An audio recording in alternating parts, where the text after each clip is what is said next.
வரலட்சுமி விரதம் வருது. ஆகஸ்ட் 8ஆம் தேதி வெள்ளிக்கிழமை வருது. வரலட்சுமி அப்படின்னாலே வரங்களை தருபவள் அப்படின்னு தான் அர்த்தம். அந்த வரலட்சுமி வந்து மகாலட்சுமியோட சொரூபம் தான் வரலட்சுமி.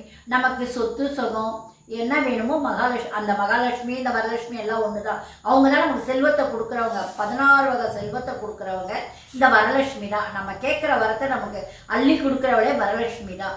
இந்த வரலட்சுமி விரதம் வந்து பெண்கள் எல்லாருமே எதுக்கு இருக்கிறாங்க அப்படின்னா, கல்யாணம் ஆனவங்க வந்து அவங்க புருஷன் தாலி பாக்கியம் நிலச்சி இருக்கணும், என் புருஷனுக்கு ஆயுஸ் நல்லா நீடிச்சு இருக்கணும்னு பெண்கள் கும்பிடணும். அதே மாதிரி இப்போ கல்யாணம் ஆகாத பெண்கள் இருக்காங்க இல்லையா, அவங்க இந்த விரதத்தை எடுத்தால் எனக்கு நல்ல கணவர் கிடைக்கணும், நான் நல்லா இருக்கணும் அப்படின்னு அவங்களுக்கு சீக்கிரம் கல்யாணம் ஆனால் அவங்க வேண்டிக்கணும்.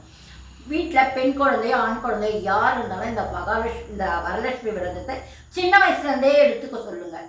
இது ஒன்றும் இல்லை, காலையில் குழந்தைங்களுக்கு ஸ்கூல் போகும்போது ஏதாவது ஒரு பால் பழம் பிஸ்கெட் ஏதாவது கொடுத்து விடுங்க குழந்தைங்களுக்கு. அதுக்கு மத்தியானம் சாதம் சாப்பிட்டோம், நைட்டு டிஃபன் சாப்பிட்டோம். வீட்டில் வந்து அவங்களால முடிஞ்சது ஏதாவது ஸ்தோத்திரம், அதாவது வந்து மகாலட்சுமி அஷ்டோத்திரம் இருக்குது புக்கில், அதை போட்டு குழந்தைங்கள சாமி கும்பிட சொல்லுங்கள். நீங்களும் அஷ்டோத்திரம் படிங்க, கோவிலுக்கு போங்க. உங்களால் முடிஞ்சது ஒரு ஜாக்கெட் பெட்டு, ஒரு வளையல், ஒரு மஞ்சள் குங்குமம் கோவிலில் இருக்கா தானமாக கொடுங்க. சுமங்கலி பெண்களுக்கு கொடுங்க, அதுதான் நல்லது.